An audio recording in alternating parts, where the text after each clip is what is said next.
Hello there, colleague. Welcome back to the conversation. Dr. Nefertiti Poyner here with the Devereaux Center for Resilient Children.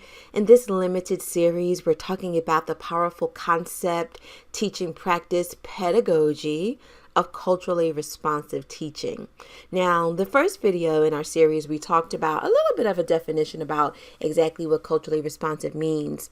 But I want to just put this out there. You know, Gloria Ladson Billings, back in about the 1990s, coined the term culturally responsive teaching practices.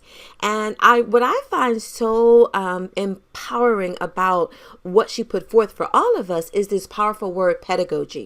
You know, your pedagogy is your teaching practice. It's your teaching premise. It's what's important to you. It's how you do your work. That's your pedagogy. And we all have one. We all have one. And so today I want to help you, and I think more about just making sure our pedagogy includes culturally responsive teaching. Now, again, that language may be really familiar in the K-12 world, but you're like, Nefertiti, what are you talking about? Well, let's make it plain and then we'll get out of here. I don't care if you teach babies, toddlers, or preschoolers. One thing that's pretty common that we always try to do is we have some be by myself spaces. Now, when your babies are young, your be by myself spaces are probably filled with stuffed animals, maybe some soft sounds, some soft surfaces. But when you look at that space, does every child fit? When I use the terminology fit, does that space represent the culture of every child that you teach? You say, Nefertiti, how in the world could I do that? Sound, touch, experience, intention. What have you put over there that baby may hear that reminds him or her of their culture? What might that baby touch that reminds him or her of their culture? What will they experience that will remind them of culture? That's your pedagogy showing up in your Be By Myself space for your infants and toddlers. Now, if you're listening to me as a preschool teacher, preschool programmer, that Be By Myself space is important. But what happens over there that the child can see or hear or experience their culture?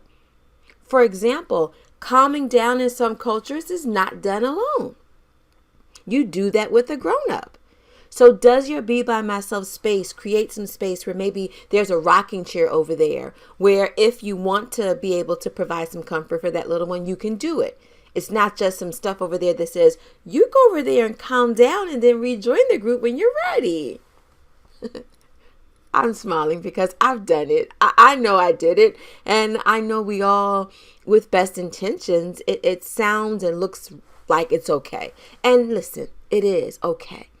But you're listening to this series because you want to be better when you finish listening to this limited series.